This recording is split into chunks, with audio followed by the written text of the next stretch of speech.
But yeah, so I will give just a short introduction for you and some of your experiences, and then we can get started. Okay? Okay, so Dr. Sridevi is an educator. She holds a PhD in mathematics and has taught at several top universities. She currently works as an instructor at the University of California, Berkeley, and also at the University of California, Berkeley Extension. She also has more than 10 years of experience in image processing, data science, machine learning, and Python, which we are learning right now in this class. So that's pretty cool. And she's also co-authored a book on image processing as well as a book on Python programming. So once again, welcome and thank you so much for joining. Yeah, I think we can get started. Yeah, thank you, Sonia, for inviting me. Thank you. Yeah, so you are already taking Python. Where are you taking it? Like, we're actually learning Python in this class. So yeah, it's pretty cool. Okay, nice. Yeah. So, so I moved, I went away from programming towards math because I like, I didn't like C, C++. I was like, oh God, it's so, the syntax is too difficult. There are too many curly braces, and it was not very intuitive, right? So I went to math, and I wanted to do image processing when I was, getting my PhD. I couldn't do it then. So after I finished it, after I finished my PhD, I was, I got opportunities to work on image processing. At that point, I started using MATLAB. So it's a software tool, so you don't have to necessarily write program, like your own code or something, but it kind of helps if you can write your own functions and all that. But there are a lot of functions that they're built in, you can use them. Right. So I transitioned from, so I moved away from computer science and I started coming back, and then as soon as I started doing MATLAB, and then I came to know Python. I was like, oh, I love Python. So, I just came back to computer science, programming. Yeah, that's pretty cool. Yeah, so that is what, it's like kind of a U-turn, going away, coming back, because there were a lot of Indians at that time who were, from any field, they were coming to computer science. I was the only one who wanted to go to, math. Yeah, please ask me any questions. So I know you sent a set of questions. So right now, yeah, we can start with that. Right now, I'm teaching machine learning and data science. For everything, we are using Python. Right? So Python has become an important tool to know and use.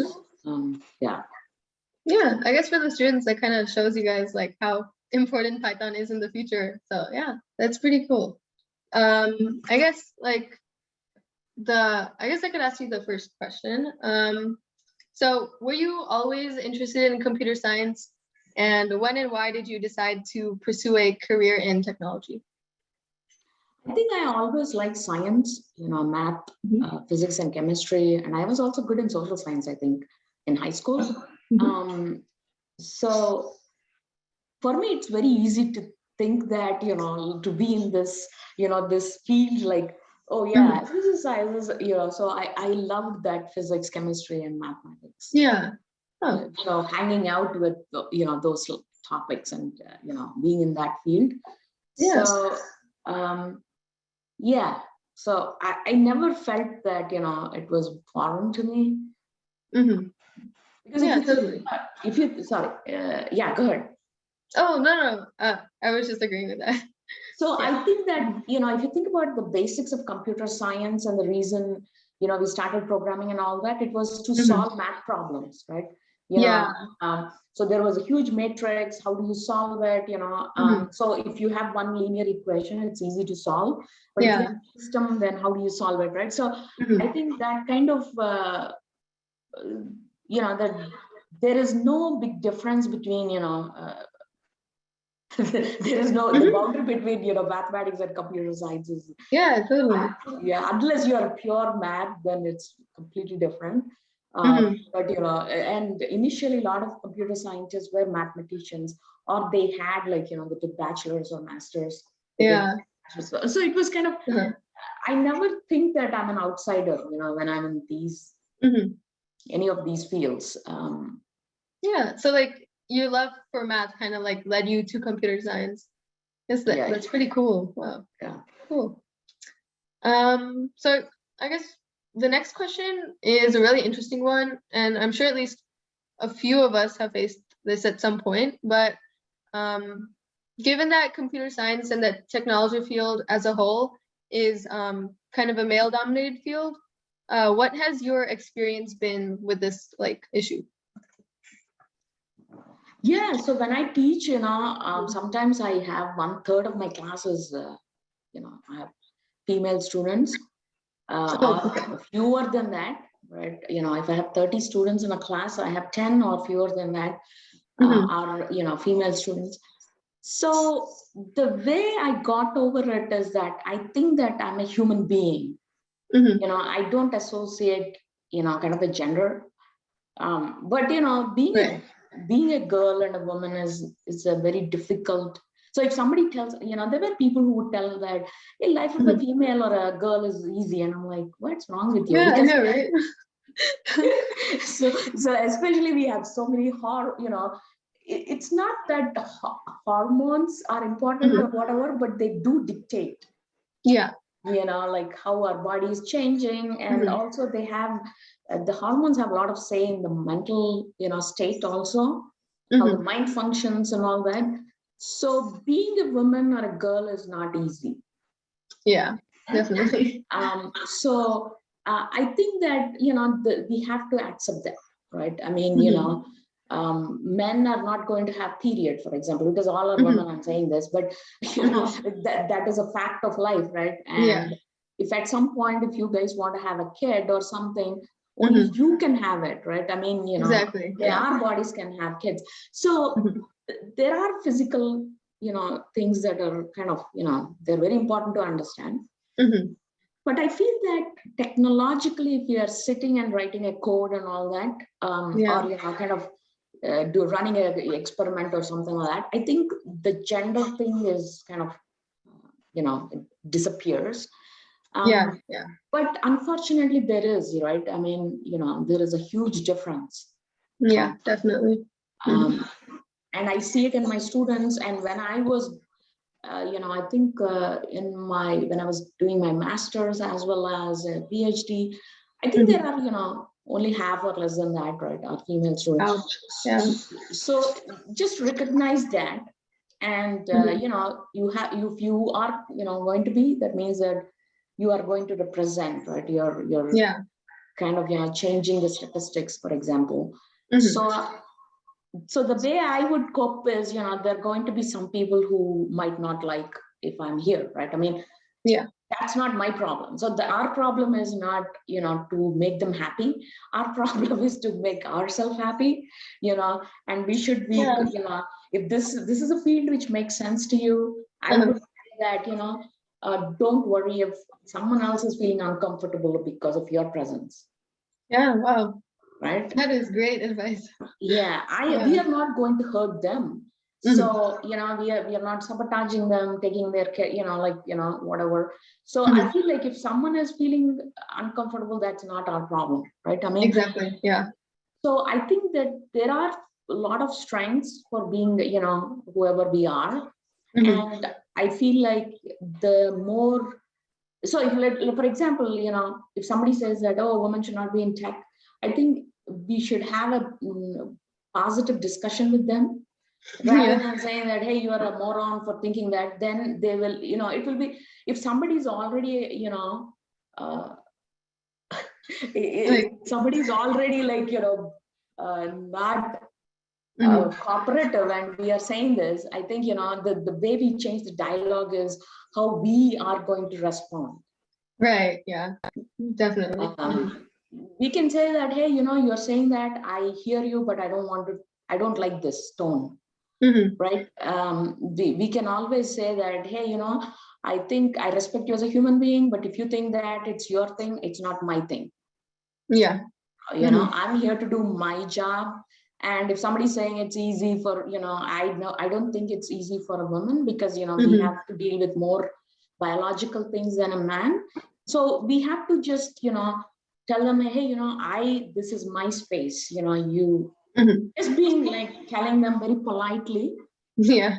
but very firmly. So, but I do believe that, there is an opportunity to kind of change their point of view, but at the same time, if we name names and call names, then, the message, the message will get diluted, right? So, Yeah. yeah, so that's what I think.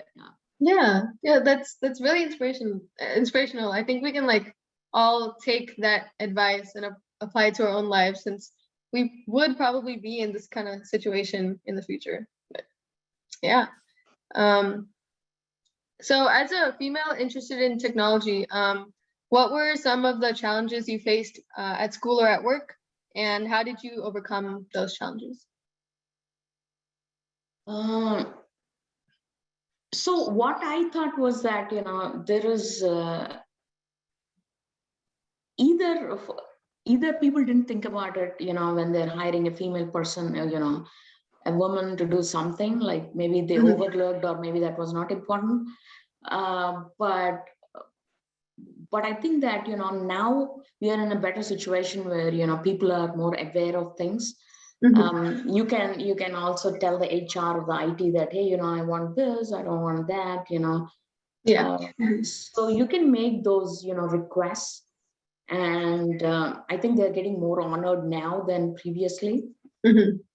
Also could be that, people are sharing pictures and, experiences and all that. So I think even that is helping.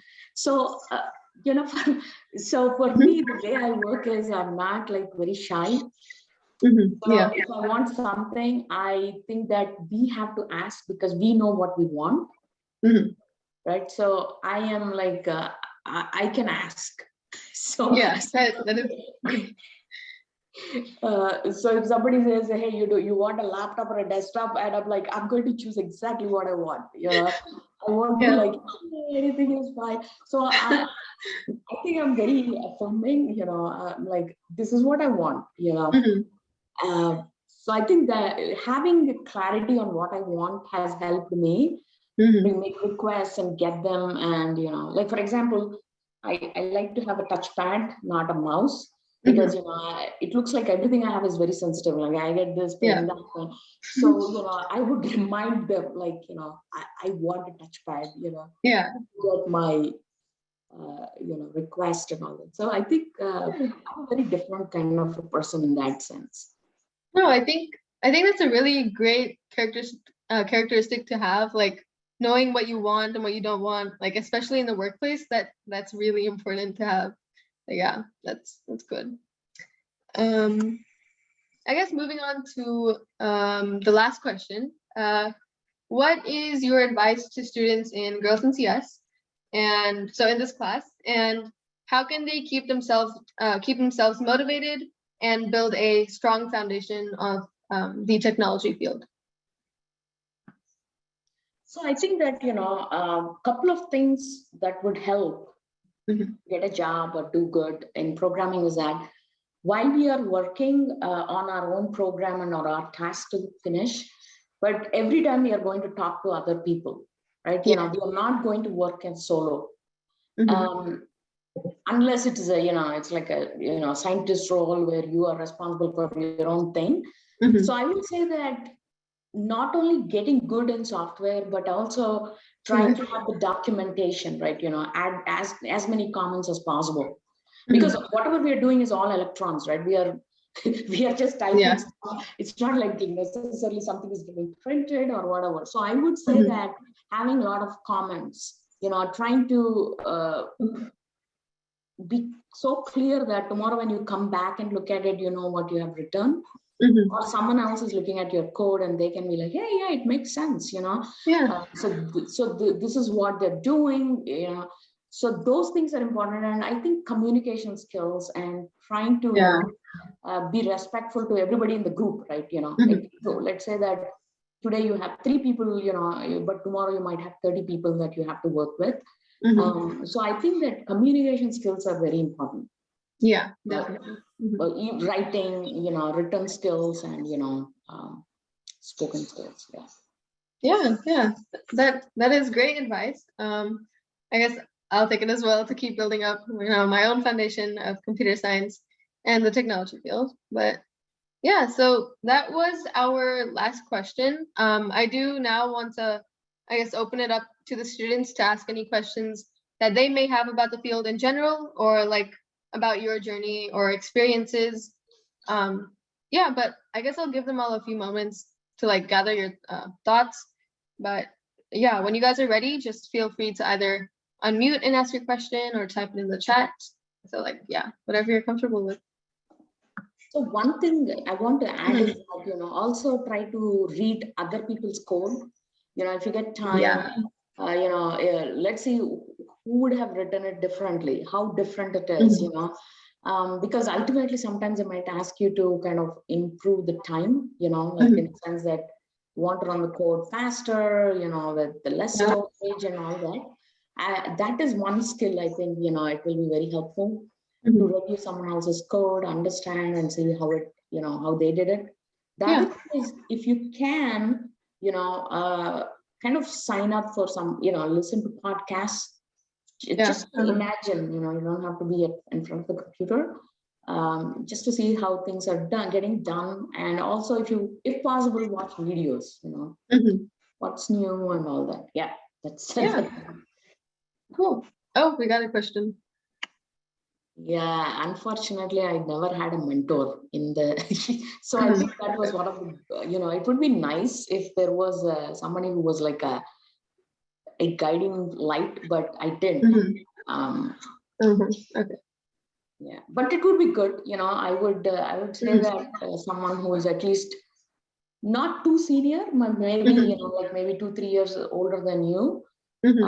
Because when you are applying to colleges or going somewhere, they would know exactly what's happening in the field, or how applications are getting accepted, or how do you look for internship and all that. They will be the closest.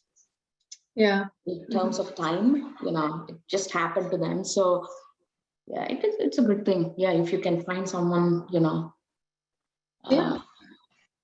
very good question. Yeah. Great. Cool.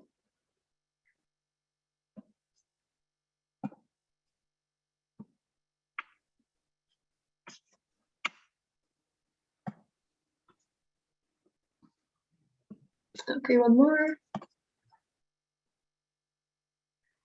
I think, the Ria's questions. So just, do small things. Right? Today, this week, I want to achieve this. Let's say, for example, in Python, you want to get good at data structures. So, hey, these are the, types of different data structures. Some are mutable, some are immutable. So how do I learn all this and kind of remember it, right? Next week, if it is function, so how do I, how do I build it and, at least build some 5-6 functions. Right? Yeah. So I think the thing is just, do small things, and you will be surprised that every week or every day, if you have some goals, I think intentionally writing what goals, writing it in a, like electronically or by hand. I think those things are going to be really, writing the goals, achieving those goals are going to be very key in, kind of solidifying your concepts and knowledge. So don't worry about the big picture, So let's say that you're trying to, paint cloud, paint sky in one of your paintings. You don't want to paint the whole thing. You are starting with, little by little, right? You're painting. So it's always a good idea to just break any big task, anything that's overwhelming, right? It's okay to feel vulnerable. Okay. You don't have to feel confident. I think that's one of the biggest myths, that everybody is confident. Yeah. None of us are confident. Nobody is confident. Okay. But we don't want to look unconfident all the time, right? I mean, so the thing is, just prepare yourself, okay? And you don't have to learn everything today, but you have to learn a little bit every day or every week. So yeah, no, that is really good advice, actually. Like, at least for me, like whenever I break down my like tasks into like smaller tasks, and I get like one of them done, it already makes me like more confident about, like my abilities and like progress I've had on that certain task. So yeah, it is very helpful.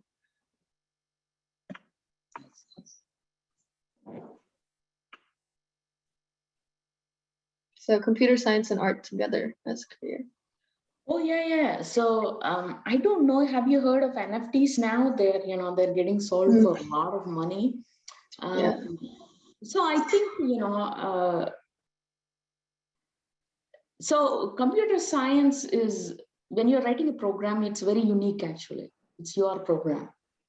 So it's also kind of art. But of course, you can, if you have if you're using math or something, you can create a lot of graphics.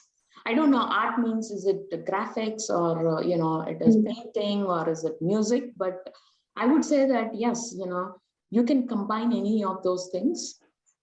So for example, if you look at the cartoons and all that, it is nothing but graphics, and to create graphics, they have to, sketch something, right? So, and initially when they had graphics, it was so painful. They had multiple sketches for somebody from, to move from this position to this position. Yeah. Right?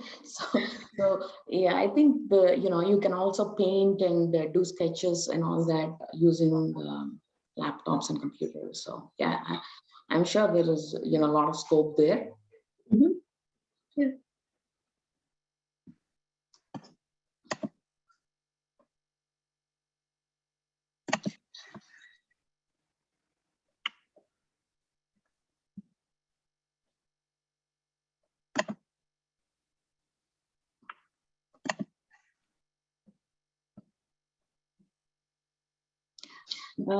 So the funny thing about computer science is, yeah, there are a lot of languages, right? There are a lot of different languages, and even Python can be used in web designing, or machine learning, deep learning, and image processing and all that. So what I would suggest is that, if you know a specific field that you want to focus your energy on, I would say look up the jobs. If you go to, for example, Indeed or monster.com, you can say that, hey, you want to, for example, just this is an example, right? So web designer, for example, they will, if you click on the job, it will tell you what kind of topics one needs to know before, or what kind of different things they need to know to apply for that job. That is actually a very good starting point. Okay, if they say that, hey, you need to know Python, but you also might need to know JavaScript, for example, right? Then you'll be like, oh, okay. So it's like, when, for example, if you want to be a marathon runner, right? There is diet one has to eat, right? There are shoes that are very important. Then there is training, right? So while we can be any athlete, as soon as we kind of narrow down, we will be conscious, like, yeah, this is, I have to be more patient. You're not running a sprint. You're not burning energy right away. It's a long thing, right? Long game, that marathon. So like that, I would say that pick a field. Hey, I like web design, or I like to build websites. And for that, what are the different skills you might need, right? Or for example, if somebody wants to go to deep learning, machine learning, apart from Python, we also have to, kind of put something up in the cloud, right? Because maybe we don't have enough, compute power to use our own laptops. So we might have to, kind of rent a cloud or a server or whatever, right? So, I mean, like, based on what your goal is, you're going to learn those skills. There are so many programming languages, you might not need those. Sometimes it's kind of painful to know so much. It's easy to know only a few things and be very good at them. Yeah. If you know too much, what happens is people used to think that if they can write so many things in resume like C, C++, Java, JavaScript, but all of these are very different. So JavaScript is for, for usually used for websites, right? So what JavaScript is used for is more important rather than. So what I would say is, try to understand where do you want to spend your time, energy, and what do you want to do in future, and only develop those skills first, and then maybe, increase the skill set. Yeah, so I guess if you're like expanding your interests and stuff, I guess like start thinking about an area you would be interested in like for the future, and then like focus, like hone in on those skills, and then build them up, I guess. Yeah. So because there are so many languages and there is no point in learning all of them. Yeah, that is true. And then we'll feel overwhelmed that, oh, there are so many things. But if you look at, there'll be a main programming language, maybe you'll have one more language to speed up. And, then maybe there is a database thing where you have to query or store or something like that. So only there'll be like, in total, you might need only 4 or 5 skills. So I would say that instead of having too many, have something that is the knowledge deeper is better than, wider. Yeah. I think we do have like 2 minutes left. So if you guys have any more questions, I would encourage you all to ask them right now. Yeah.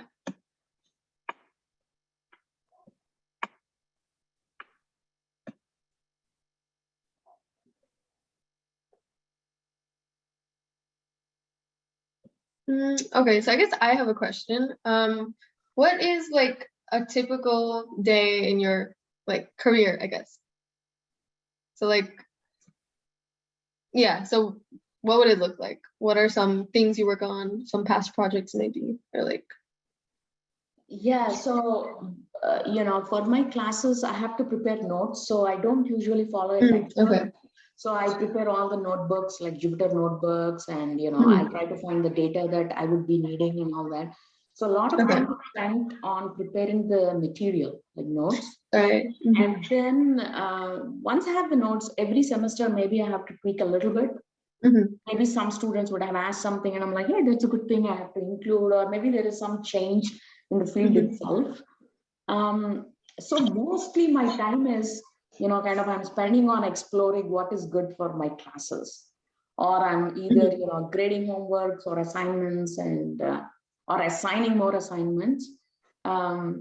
So lecture, lecturing and then preparing notes and, grading and assignments and assessments and all that. Okay, yeah. That's But we also have department meetings and all that, and oh yeah, there's that. And then I have office hours, not every day, but every few days I have, and so that's how Pretty cool. whole day is filled with. Great, yeah, it's great to know. But yeah, I think we are at the end of our class also, but thank you once again for spending your time with us and sharing your amazing insights from your journey so far. And yeah, we wish you all the best for everything you plan to do in the future. Yeah, same with you guys. Yeah, if you have any questions, let me know. Good that you have already taken initiative to, kind of hear from other people and all that. And good luck with everything and take care of yourself. Yeah, thank you so much. Bye, guys. Bye. Take care. Yeah, have a great day.